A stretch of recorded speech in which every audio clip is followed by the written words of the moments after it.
Hello student, my self HP sir, मैं आपका account का टीचर। बच्चों, आज हम फिर सब्सक्रिप्शंस की कैलकुलेशन सीखेंगे।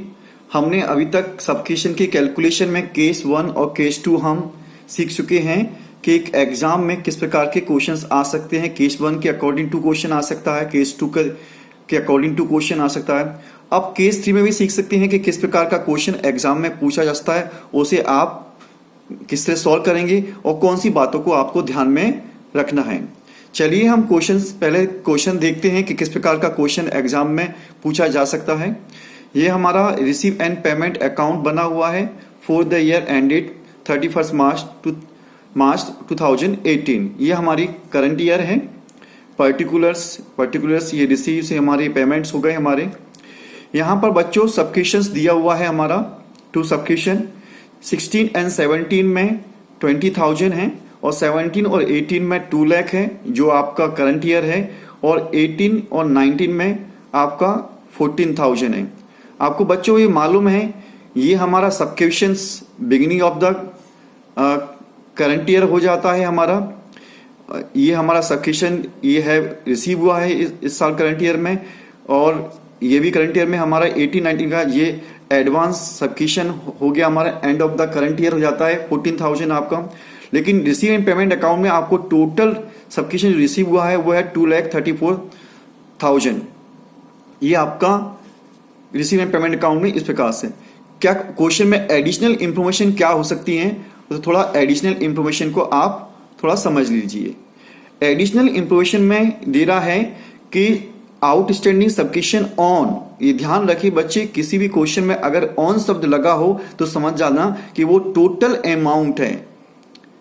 समझ में आ गई बात? मैंने यहां पर इंडिकेट किया है कि आउटस्टैंडिंग सब्सक्रिप्शन ऑन, ठीक है, और ये टोटल अमाउंट होता है। ऑन का मतलब क्या होता है ये समझिए। इसमें इस क्वेश्चन में यही आपका एक नया केस है जो सीखने के लिए मिला है आपको, कि जब आउटस्टैंडिंग सब्सक्रिप्शन के साथ में ऑन लगा हो तो उसका मतलब क्या होता है, उसका टोटल अमाउंट माना जाता है।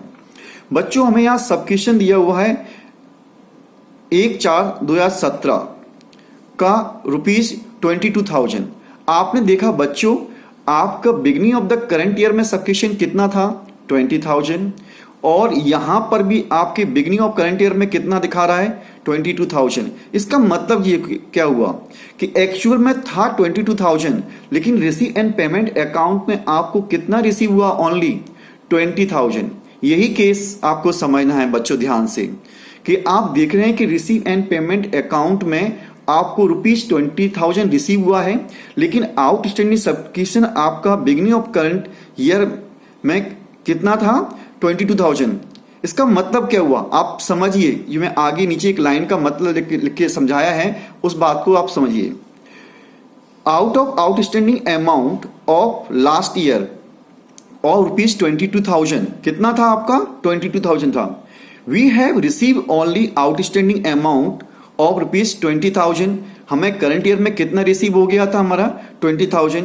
तो still amount ₹2,000 in outstanding in respect of the last year balance, यानी कि कितना और रह गया था लास्ट ईयर का आउटस्टैंडिंग, आपका 2,000 रह गया था। तो आपको यही समझना है कि इस क्वेश्चन में कि एडिशनल में कि इसका सॉल्यूशन कैसे है। तो बच्चों यहां पर आपको इसमें कोई बड़ी बात नहीं है कि क्वेश्चन आपका ये डिफिकल्ट है, बड़ा आसान क्वेश्चन है। आपको ध्यान रखना है, हमें उससे कोई मतलब नहीं है। एक्चुअली यहां क्या लगा हुआ है, ऑन, और कितना दिखा रहा है आपका 1/4/2017 को कितना दिखा रहा है, 22,000। तो हम यहां पर हम beginning of the outstanding current year का कितना लेंगे, हम 22,000 लेंगे। इस बात का ध्यान रखना, कितना लिया जाएगा बिगिनिंग ऑफ द, हमें 20,000 से अब कोई मतलब नहीं है, इससे कोई बात हमारी रिलेवेंट नहीं रखती है। हमारे लिए कौन सा हो गया, beginning of the current year कितना माना जाएगा, 22,000 माना जाएगा।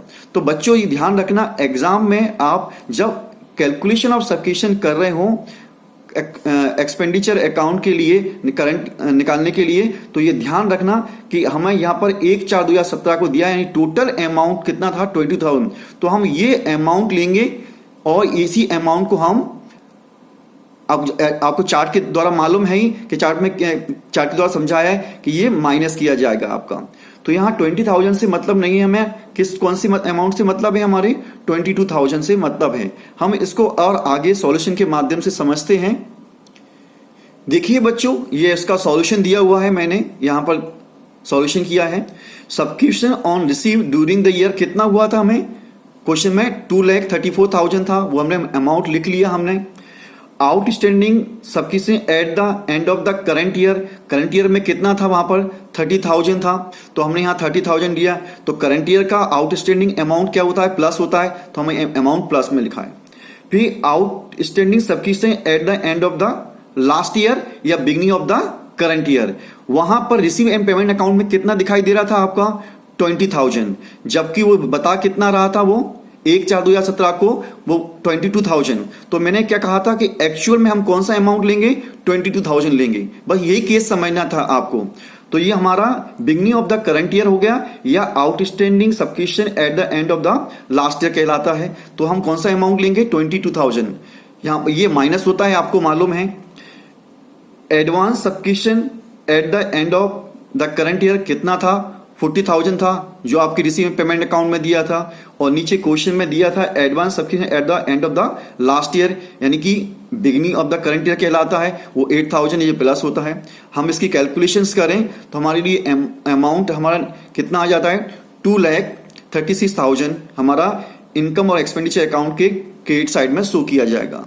तो बच्चों समझ में आया ये वाली बात। हमें इस क्वेश्चन में क्या ध्यान देना, हमारे पास सब्सक्रिप्शन हमें दो प्रकार से दिया हुआ था।